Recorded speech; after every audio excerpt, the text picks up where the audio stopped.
Hello, everyone, and welcome to ConTinual. Tonight in the panel room, we have an absolutely fabulous panel on costuming and cosplay. And I would love for y'all to welcome our fabulous panelists. I'd like each of you to introduce yourselves, if you would. Let's start with you, Berta. My name is Berta Plottis, and I am currently an author. I write more than I costume, but I started costuming with the SCA when I was a mere child. And so historical costuming has always been my love. And not so much the Middle Ages. I like more the 18th century, the 19th century. And through that and my absolute love of science fiction and fantasy, steampunk, and now I have a granddaughter who is in love with everything Japanese, so a lot of cosplay. That's kind of where I'm sitting right now. Oh, that's so fun. Janine, what about you? Hi, so I'm Janine Spenlove. For my regular job, I'm a United States Marine C-130 pilot. I'm also an author, so some of my stuff's out there. The last thing I published, though, was several years ago, but it was a tie-in story for Star Wars, so that was pretty fun. As for cosplay, that's actually still a term I kind of grapple with, because to me it's costuming, and it always has been. I've been costuming since I was little. I used to make costumes out of paper. My dad had a dot matrix printer, and to me that was fabric and cut and sew and tape. And what really lit my flame, though, as far as like sewing and making my own costumes, was I was always into Star Wars, and I remember I was at my very first convention, IQM2, and I met Cheryl and Lambre, who's on this panel, and I was just overawed by her beautiful costumes, and we became friends over the years. And the first real big costume contest at a convention that I entered, won, and she was one of the judges, and she talked to me afterward about what, it was a Legolas costume, why it had won, and I wasn't even wearing it, my mom was wearing it, and she talked to me about the detailing I'd done, which is how I'd won it, and it just it lit this passion. And she gave me this Princess Leia belt because I couldn't figure out how to make one, and I still have it to this day, and I still use it whenever I dress as Princess Leia.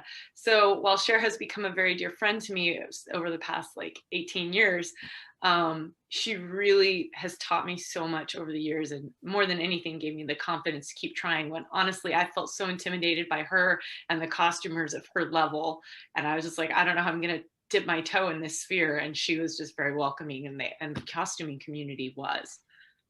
And I'm not disparaging the word cosplay. I'm just saying it's so old school that it's still a word that I sometimes stumble over.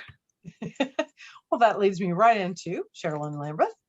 Oh, thank you, Janine. That means a lot to me.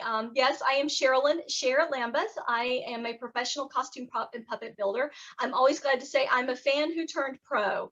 I was so entranced by the costumes of Star Wars and some of the other science fiction shows out there, movies at that time, that I decided that's what I wanted to do for a living. And now I'm fortunate enough to say that I can. I made puppets worked with the Muppets years ago on Dinosaurs, Muppet Christmas Carol, Sesame Street Live. I've made costumes for movies such as The Patriot, The Hunger Games, TV shows such as Homeland and Outcast. And I love to say that I work on the costume for the Carolina Panthers mascot, Sir Purr. I'm his veterinarian, so to speak. That's awesome. But I also costume for myself, and love working with other costumers and cosplayers. And like Janine said, we became good friends because of that. And I always love talking costumes and cosplays with people. Most excellent. Ceresia? Hi, I'm Ceresia Glass. I'm an author, romance, and urban fantasy. And actually my upcoming release in December is The Love Con. It's a cosplay romance. So it's about a cosplay competition. So, and I started, didn't we all start by tying the sheet around our neck and pretending that we were superheroes, and, putting towels on our head and pretending we were princesses with long flowing hair? So that's kind of where I started. And, Renaissance festivals and then Dragon Con finally roped me in. And I've loved dressing up and pretending I was someone else ever since. And I'm Jeannie Adams. I'm your host, and I love cosplay and costuming because I love Halloween. That's my absolute favorite holiday of the whole year. And I have not yet been brave enough to costume or cosplay at Dragon Con, but I'll get there. So let's talk about your favorites. Cericia, let's go back around. What was your absolute favorite costuming on any show that you saw, or what really made you go, wow, I want to do that, I want to make that? That is a good question.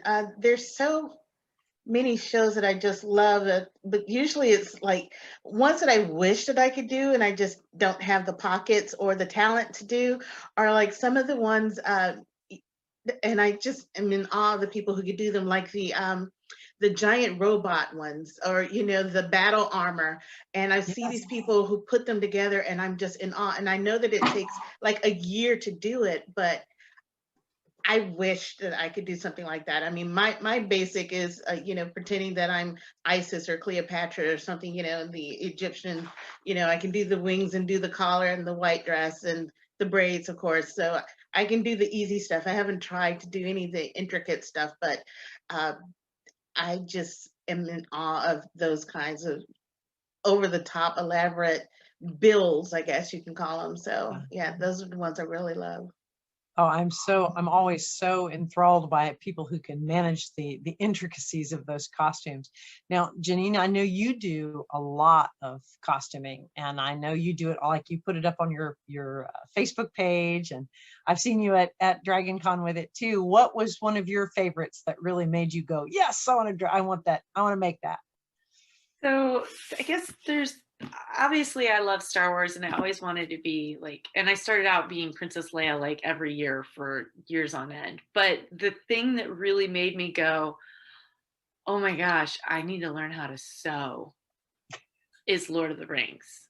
And I absolutely I just fell in love with the aesthetic and the feel and the look. And I really cut my teeth on just learning how to sew, and I took a lot of risks. And now I look at what I know about sewing now and wish I could go back and redo some of those things.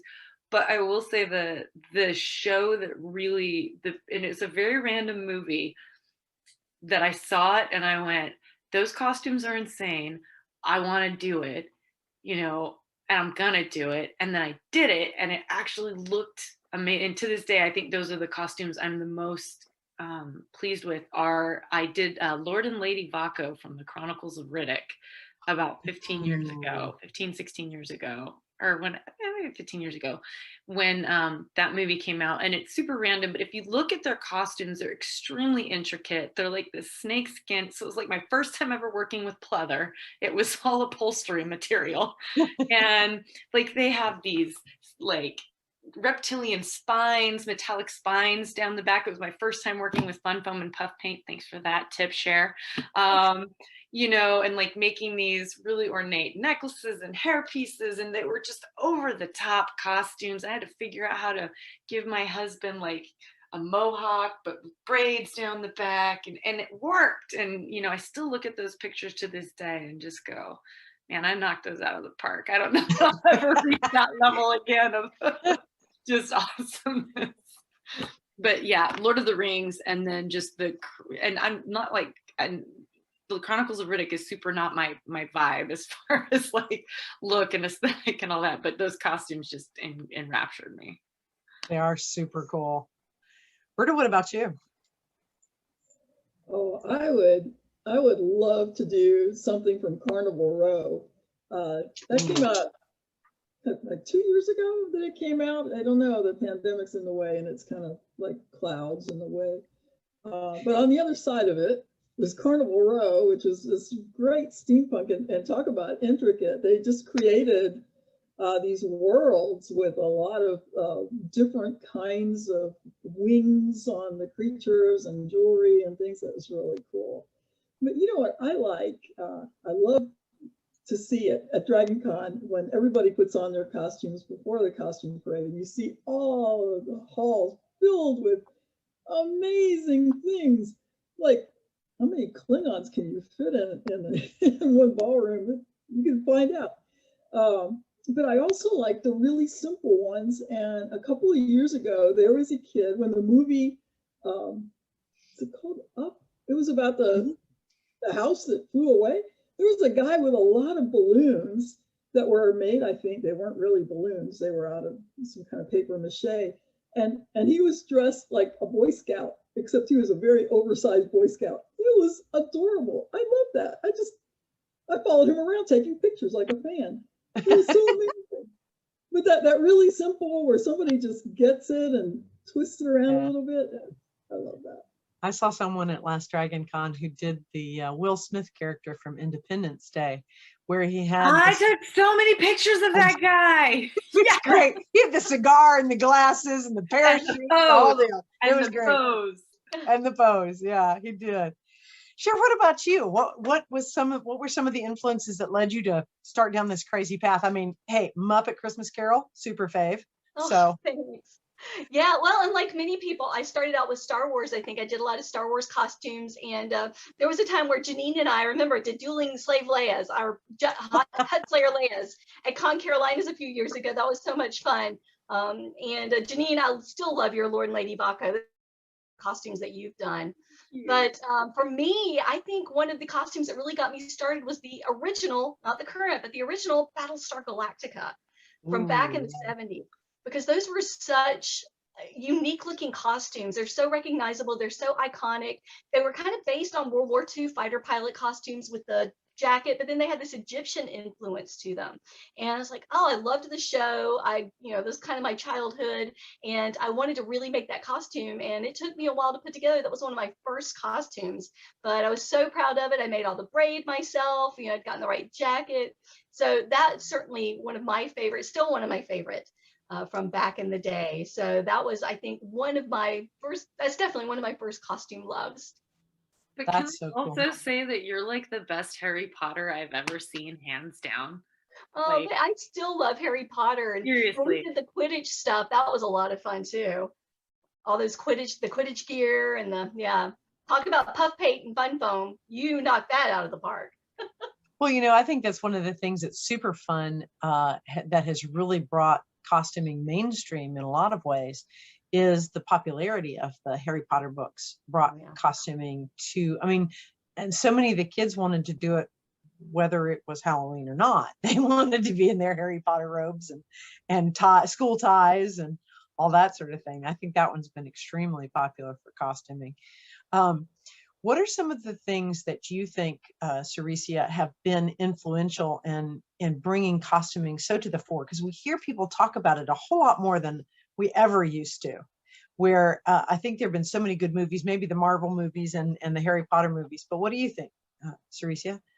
Oh, I think so. And I think, just the popularity of K-dramas, K-pop, Japanese anime, the Netflix loading in a whole bunch of anime, and people just kind of discovering all of those things and all of these wide variety of characters, and then finding people that look like them or doing their take on some of their favorite characters, and being a geek being more accepted. So you're able to let your geek flag fly. Say that 3 times fast. That's a good one. More freely. So I think just people are just not afraid to reveal that they're a geek and that they like these things. And then once they find that there are other people who are doing that, they're more free. And I think, Twitter, Instagram, and all of those have definitely helped that, help them find their tribe, basically, and inspire. And you can find things that inspire you, and it just makes it a lot easier once you can find your tribe. Yeah, that's so true. There's this one young lady I follow on Twitter and on Instagram both, and about every 2 weeks she does a series of 4 or 5 where she just snaps and she's one character, and then she snaps and she's another character. It is so clever. I don't know her from I don't know her at all, but I go tune in just to see what she's created this week. So, Berta, what about you? What do you think are some of the influences for a much more rise in interest in this? Well, back in the dawn of my fandom, it was readers were the ones who were pushing it, and then some TV shows like Battlestar Galactica and Star Trek. But now I think, besides, like Ceresia said, the rise of the Japanese or Asian, I should say, it's not just Japanese, Asian media. It's also gaming. everybody does it. And everybody has favorite characters. And also that there's a lot more mass marketing of costume pieces so that everybody can participate. And you just have to throw on a few other things to complete your look. And it's a lot of fun. Yes, my son has already announced the complex project he wants to do for Halloween is coming from Bloodborne. So Oh, that should be fun. you're going to have your work cut out for you on that one. Yeah, I what do you think, Cher? What do you think are some of the influences that have brought this so much more to the fore? Well, I agree. Certainly, with the technology in movies and TV advancing, it brings out more advanced costuming. You know, certainly the superhero costumes of today are so much more elaborate and exciting than superhero costumes of the past. And I think that gives people, we're a long way from Batman's gray and black ties. Yes, we are. And it's also more of a challenge in the sense that many times a superhero's costume is CGI. It's all computer animated. So you look at it and think, all right, how do I make that as a real life thing? And I think that has certainly made for a fun challenge for many people. And I think for many other costumers, and myself included, I also love the challenge of putting together something and seeing what I can use to make it. You know, can I make it out of a thrift store thing? Can I make it out of a, you know, something I found around the house? And I think a lot of other people enjoy that challenge too. But she was right. It's a much more cool and mainstream to be a geek now than it used to be. And so I think that's definitely helped to bring costuming to the forefront. What are your thoughts, Ginny? I think, man, everybody's hit everything really well. So I'm just going to talk about a couple things I think that maybe haven't been touched on fully. So Cerise mentioned, you know, the social media, and I just want to say, like, the internet in general, I think is what caused the explosion, because what you had prior, what the internet did is it made costuming accessible to everyone. So before, I want to say like late 90s and early 2000s, what you had, not everybody was nice like Cher. Not everybody was running around showing you their secrets. And when you're like, oh my gosh, that chain on your Hut Slayer Leia costume is amazing. How'd you make that? Oh, it's shower curtain ring spray painted gold. What? Like, that's amazing, you know? And so a lot of people, I think a lot of people didn't share their tricks for whatever reason. I think because there wasn't really a venue or a way to share it. And then suddenly you had online blogs starting. And I remember LiveJournal had a very robust costuming community. And that's where I got in there. And then you had websites like Alley Cat Scratch that was posting everything about Lord of the Rings costumes and doing all like this research, Padawan's Guide, Costumer's Guide, those websites that went really in depth on these costumes and made it accessible, particularly for like someone like me who didn't know the difference between, you know, what is a silk velvet versus, you know, I don't know, a cotton. Like I just, in my brain, I didn't know. I was just like, it's green fabric. Which one do I need to get this look? You know, and then you learn, right? And then because of that, and because it became more accessible, I think the costuming community has also become a lot more welcoming. So instead of, it's okay to show up at a convention in a costume that you bought, that you commissioned from somebody, or even a bagged costume, and people aren't going to be mean and snarky. I mean, I'm not going to say nobody will be, because there's always a jerk out there. Yeah, sure. You know, but for the most part, people are going to be like, you're Superman and you look awesome and you can be in your $50 bagged Walmart costume. And then you could have somebody who probably spent $400 and is, you know, wearing a muscle suit underneath, and you can have pictures together and people are just welcoming and lovely. And I love that about the community, that it's just open to everybody. And I'm to the point where I honestly, with my job, I haven't had a lot of time to sew a costume. And so my last Captain Marvel costume that I did, I went as in her green one from the film. I commissioned it. I had someone make it for me because I just straight up didn't have the time. And once it arrived, I tailored it to fit me just how I wanted it to. But like, and I remember I used to be very embarrassed to be like, oh, I commissioned this costume. And now I'm like, yeah, I paid someone to make it. Don't care. It's fun. I'm having a good time. Well, and I think that's part of it too, is the fun of being able to go out, as y'all said, and you find your tribe and you get to hang out with everybody who loves that same show and talk about the nuances of the costuming or the nuances of the characterization that goes with the costuming. And that's one thing that came up in another panel was you can tell a lot, since several of us are authors, you can tell a lot about a character by what their costume looks like and how their costume shapes what you think about them.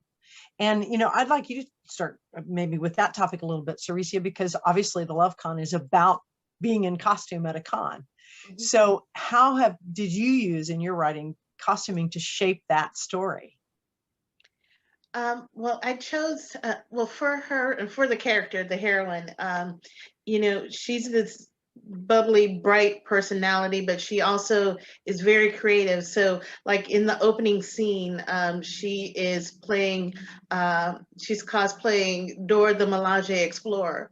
So she did a mashup of Dora and Dora Milaje. So, and I would really like to do that at Dragon Con if I can figure that out. I love that. I love it. I really want to, because number one, Dragon Con is going to be hot, and if I'm going to be walking around, if I can do Dora shorts with a Milaje vest, then, you know, and fit all of this into that, then that would be, I really love to do that. And of course, now I talked myself out of the question. What was the question? How did you use costuming for characterization? Okay, thank you. So yeah, so that was showing her fun side as well as her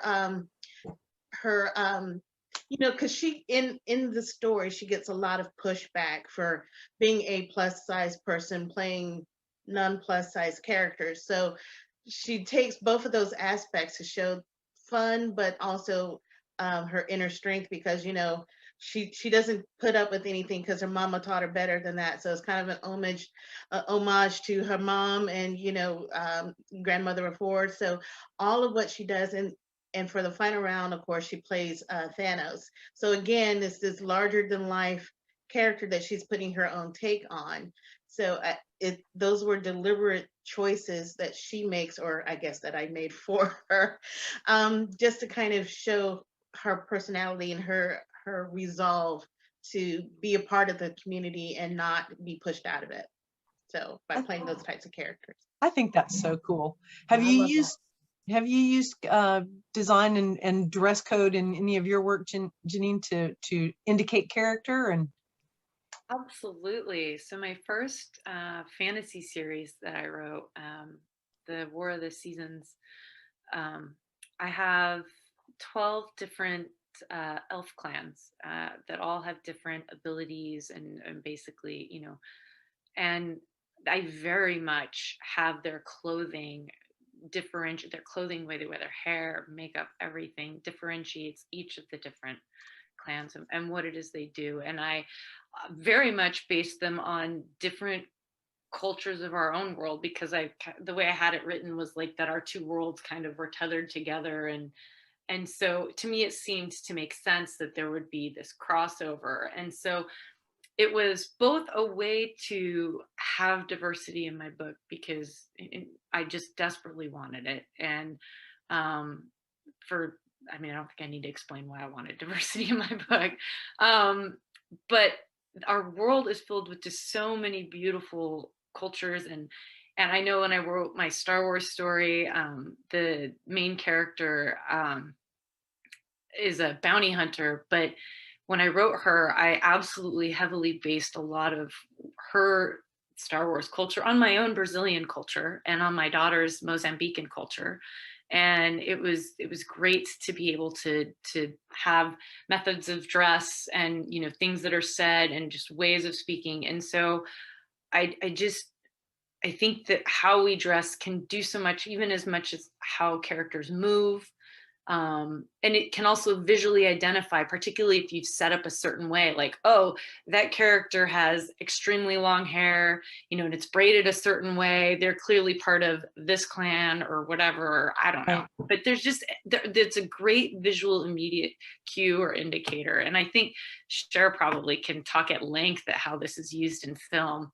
And I think we all subconsciously probably understand, like, just something as basic as look at look at what our Imperial Nazis in Star Wars are wearing. I mean, that's not accidental, right? You know, the minute you see them, oh, these are the bad guys. Yeah. Right? You're not wrong. The best mashup I ever saw, that was a stormtrooper, a Sailor Moon stormtrooper. I mean, I think that stormtroopers at Dragon Con have become they're just an empty palette. Like, you can do whatever you want to them. You can mash a stormtrooper up with pretty much anything at this point, and it will be accepted. Berta, what about you? How have you used costuming and characterization in your books? In the young adult series, I co-wrote with Michelle Roper. We're still writing them, but we're kind of on hiatus with it. We have a young girl who knows nothing about costuming or fandom or anything, and she has to go live at a Renaissance fair with her father. And to participate, they have to find something because the fair is underway. So she's dressed in like this burlap skirt, and it's hideous. And for a 13-year-old who's very aware of what she looks like and everything, we put in the most hideous costume. And then when she complains, they give her another job. And then she's wearing the furry, smelly costume that somebody else was wearing. Nobody can see her face. So I just make it great for humiliating this poor thing until finally she works her way into finding something. And that's part of her acceptance of her new life, is that she starts finding costume pieces that she likes and makes her own persona there. Oh, that's cool. Well, I wanted to end that question with you, Cher, because really, you're sort of on the ground floor in making what we as the viewer sees accessible. So what kind of instruction do you get or inspiration do you provide to say, how do they say that to you? Okay, this character has to be presented this way. Well, it's interesting. In film, you have to kind of you find that fine balance between what the character is expected to do or needs to do and what the physics of their costume will allow them to do. I was really excited to read an article about the recent, in the Black Widow movie, how the costume designer made a point to make her costume so that she could nurse during shooting. And, there was like zippers, and it made things accessible so that she could nurse during shooting without having to take her entire costume off. Right. And the great thing about film is that you only see a costume from one angle at a time. And in the Michael Keaton Batman, for instance, he had about 7 or 8 different costumes. He had a costume that you saw the front, you saw the back, one that he ran in, one that he sat in. And they were a different costume each time and made differently to do different things. Oh, wow. Yeah, you definitely have to take that into consideration when you're creating costumes. I don't do a lot of the design myself. I'm usually on the construction team, and we often have to find creative ways to make the designer's vision work. So that is certainly something, we have to balance. Again, what does this costume do?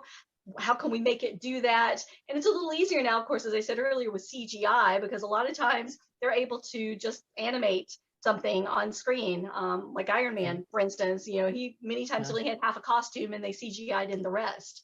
Yeah. So which makes it difficult for cosplayers to recreate, but sometimes, but it looks great on screen. Well, I think it makes it difficult for cosplayers to recreate on one hand, and then I'm always fascinated that cosplayers manage to do something many times that the designers couldn't, which is they make a 360-degree costume that the costumer can move in. Yes, exactly. And they also make a costume that they're walking around a convention in for hours on end, whereas on set, they may only be in it for, an hour or two while you're shooting, and then they can take it off. Or sometimes if it doesn't look right from the front, they'll pull it in and safety pins in the back. You don't see the safety pins, but we can't do that. We're walking around at a convention. So it's definitely a challenge to find that balance. Yeah, I gotta say, definitely once I got my Captain Marvel Kree costume all set, tailored fit exactly like, then I put the wig on that my hairdresser had cut just like hers, and I was like, oh, I got it, I'm knocking it out of the park. I can't move. I can't be in this thing. I can't sit. I can barely do stairs. Like, and I remember watching the movie because I did it before the movie was out, and I remember I was going to wear it to the movie, and I was like, I can't wear this to the movie. I can do the power pose, and that's about it. I can't raise my arms up. Like, it was wild.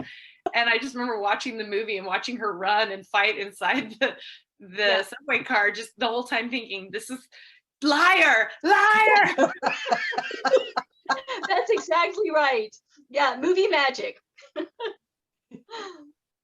Well, as a maker, any of you please jump in here. As a maker, how do you adjust for that kind of thing? Like with that costume, Janine, how do you adjust for the fact that you want to walk around a convention in it and you can't sit down in it? How do you adjust for that?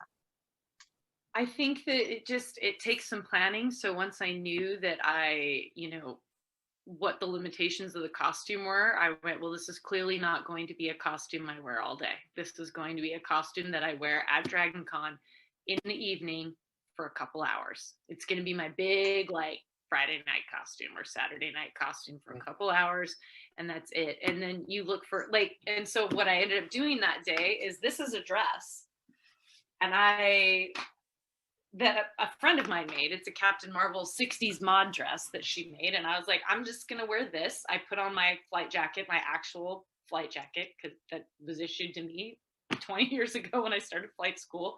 Might as well use it. Yeah, threw on this 60s, bob, and threw on, my aviator sunglasses, and was just like, I'm casual 60s mod Captain Marvel. It's not really a thing, but it's what I'm doing, and it worked. It's your thing. It was super comfortable. I could be in it all day. I could do all the panels I had to do. I was still rocking Captain Marvel all day, and it absolutely, worked. So the other thing is, if you want to be a superhero, going for the movie pleather, not that comfortable. Going for the spandex, you can be in that all day long. All you got to do is worry about how you're going to pee. Plan that out. I'm serious. That's a real thing. I don't know how artists spend all day long in there. They got to plan it. They got to plan their pee breaks too. Cher probably knows that better than anyone. Yes, yep, they sure do. Cerisi, has that been something you've? Oh no, I am a consumer. I am not a creator at all. I will buy and source my pieces, and I will happily sing the praises of the people who make them so that I can walk around in it. But yes, I have nothing but mad respect for the people who can create their own. So, but yeah, I just buy mine and just try to find something that I love and is fun, and I won't pass out in. Yeah, I'm a huge fan of the Etsy market creators. There are so many wonderful creators on there who have really made some amazing stuff. And I think that you can do some really fun things too. Like, there's this brand, Emmy Design Sweden, that makes these really cute cardigans that I always get out of Sweden. And they were having a sale, and I just happened to be looking at their dresses, and they had this 40s style Slytherin green dress. And I looked at it and I went, okay, I'm going to get this dress, and I'm going to get a more modern looking witch hat and just carry a wand I have with some 40s style shoes, witchy type looking shoes. Boom, I'm going as a, contemporary-ish of 1940s-ish Slytherin witch for the day at Dragon Con. And I know I'm going to be super comfortable. Again, not in any book anywhere, but I love Cerisi's point about, taking found items, and if you're going to be there all day, be comfortable. I think Disney bounding, which really brought this concept forward, has really, and for those who are listening who don't know what Disney bounding is, it's essentially dressing like your favorite Disney character, or really any character, but out of contemporary clothes. And so it's like you're cosplaying, but you're wearing regular clothes. If you wanted to go Snow White, you'd maybe throw on a yellow skirt with a blue blouse and maybe put a red bow in your hair. And it could be something as simple as that, or you could go a bit more elaborate. And those, I think, are the way, that's particularly at a very hot event like Dragon Con, or a very crowded one. You can go super elaborate, or you can go very, very comfortable. And those costumes, I always appreciate those. Yeah, I do too. Very simple ones. Well, and there's absolutely nothing wrong with buying something, buying all your pieces, finding all your pieces. I'm a huge fan of closet cosplay. I love going through my closet and finding things. And there are people on movie sets whose sole job is buying stuff. They're called buyers. I'm like, that's a job I would love. You get paid to spend someone else's money. And buying costume pieces and putting them together. And, it's like Cerisi said, yeah, you source everything and create something from all of that. And there's definitely an art to that too. I was in with some friends doing some sorting of some stuff, and I found a coat that I decided that Cruella de Vil was on the just from this coat, talking about found, because it's fake fur, but it's leopard, but it's that sort of big wide silhouette at the bottom that they show in all the Disney movies, with her swinging that coat around, and I'm like, all right, we're going for it.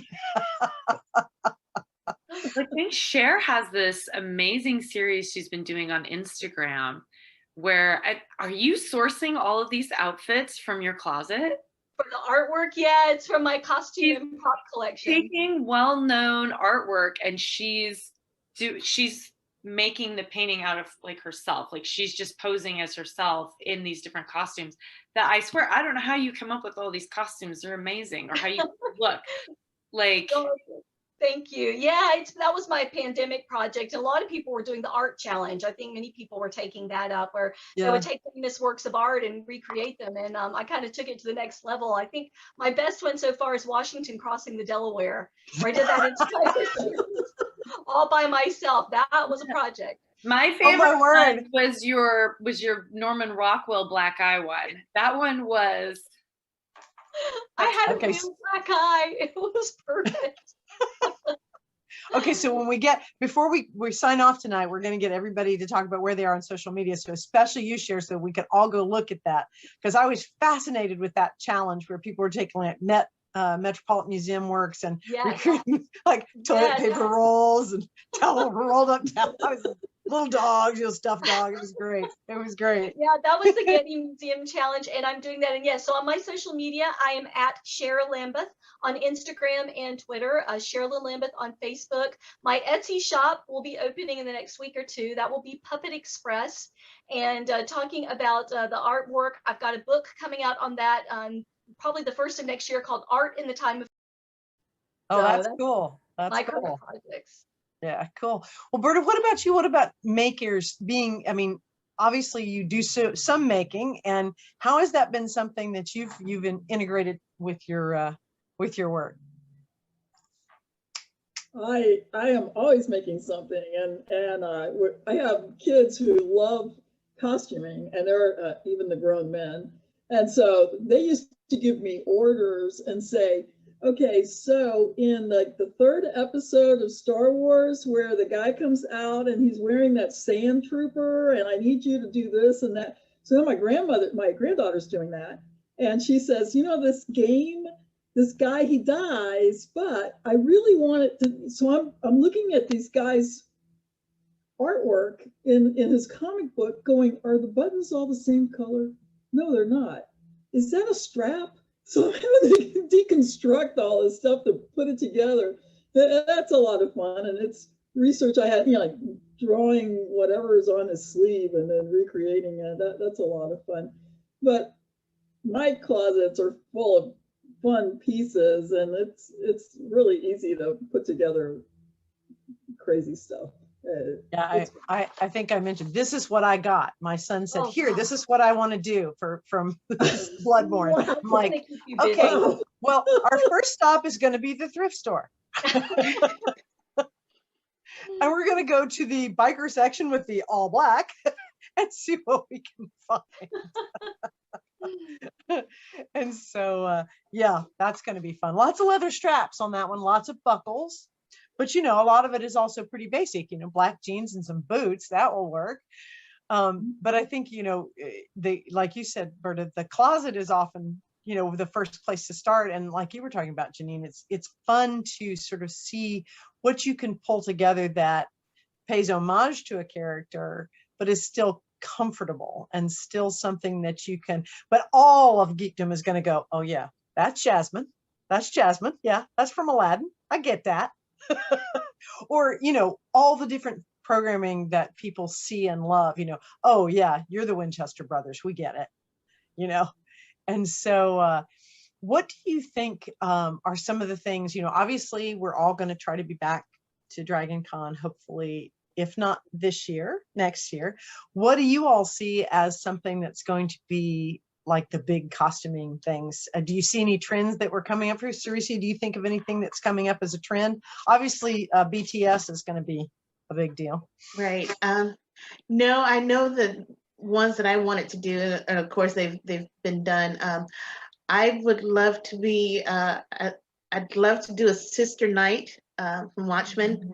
Yeah. But again, that's Dragon Con Labor Day weekend. I don't know if Sister Night would actually be good to try with all of that black and. I was going to say we'll have to have portable fans for that one. Right. Exactly. And of course, with that, because I love purple, I wanted to be Ursula from the Little Mermaid and I wanted to tell her story. So, because to me, she's got a backstory. There's some with her and Triton that nobody's telling us about. So, those are the ones that I would love to do.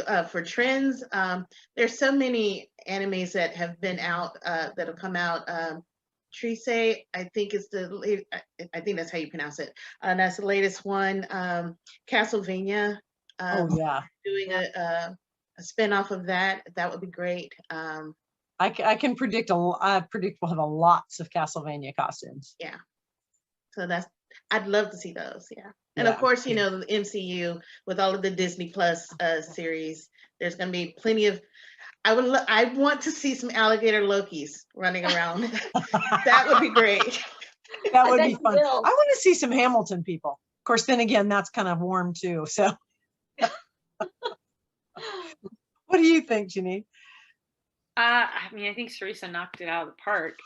The big thing here is we've got 2 years of pop culture that we haven't seen. Yeah. And so I know that a lot of you, we're thinking of like the more recent stuff, but I mean, the first season of Mandalorian, we haven't seen it. We haven't seen the last Star Wars film. Like we've seen these things, but we haven't seen the costumes that people have made from them. I know that we have people who made costumes from the end of Dragon Con 2019, the end of Comic Con 2019, and we haven't seen them yet this year either. And Dragon Con, I think, is going to be a lot smaller this year. And so I think particularly when things really start swinging up, I think full tilt in 2022, we're going to have 3 years of just pop culture and things that have come out, and it's going to be awesome, I think. Yeah, because we're going to have WandaVision and movie like 3 years ago. Oh my gosh, but I haven't never seen anyone do this costume. Yeah, we'll have WandaVision and Falcon and the Winter Soldier and Loki and 2 so many seasons of The Mandalorian. Yeah. What do you think, Berta? I mean, Janine's totally right.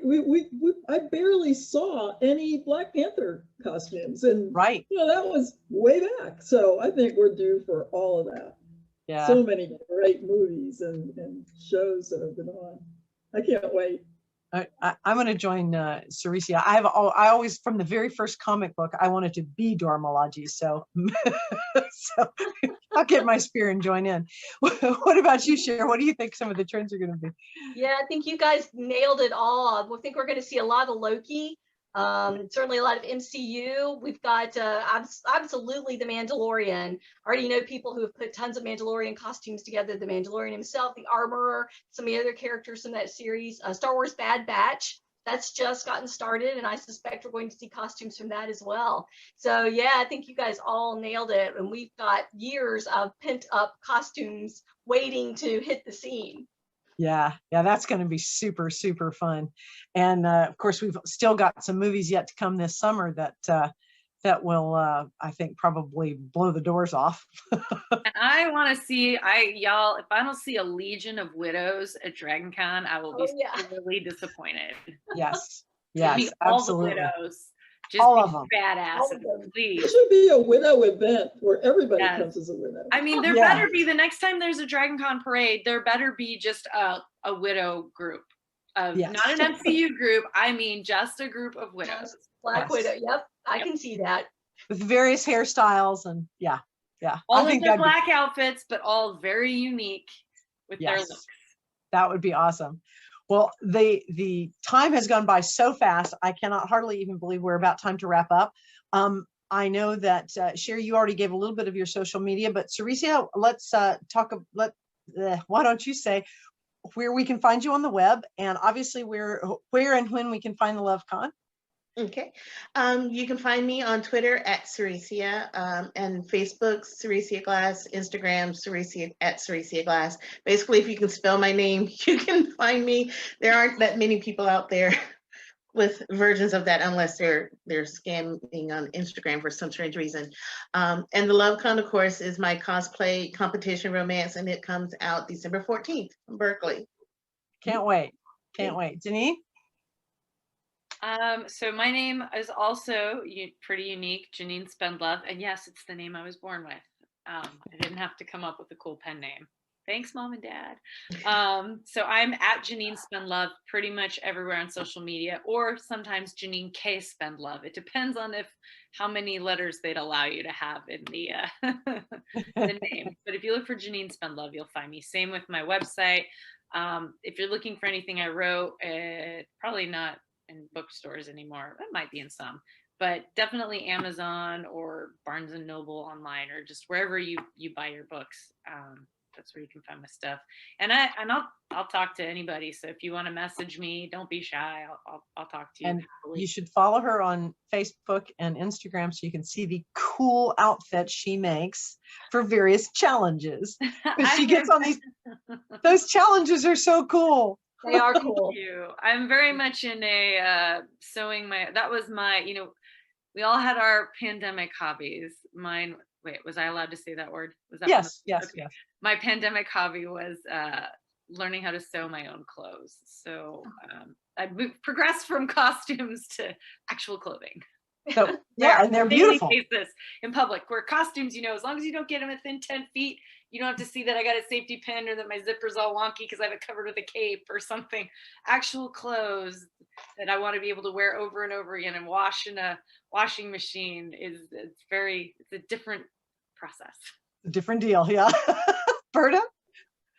Which I think is harder to make regular clothes because everybody has an eye for it and they can tell if your hem is like, eh. Oh yes, it's definitely. Now I think if I ever do costumes, I'll just be like, oh, this is so easy. It has to be good enough. It just has to be good enough. Berta, where can we find you? My social media is just Berta Plottis everywhere. Facebook, Instagram, Twitter, everything is Berta Plottis. So you guys have such cool names. You can use them that way. Find them that way. Share.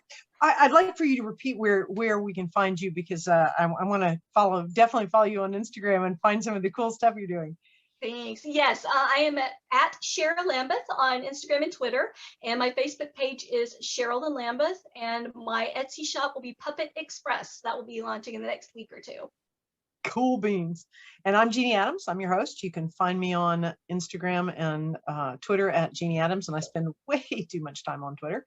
And you can find me on Facebook at Jeannie Adams, and my website is at Jeannie Adams too. So thank you, ladies, so much for being with me and talking about this. And I really, really appreciate you being on ConTinual, and you can find all of us on ConTinual throughout the coming months. So thank you so much, ladies. Thank you.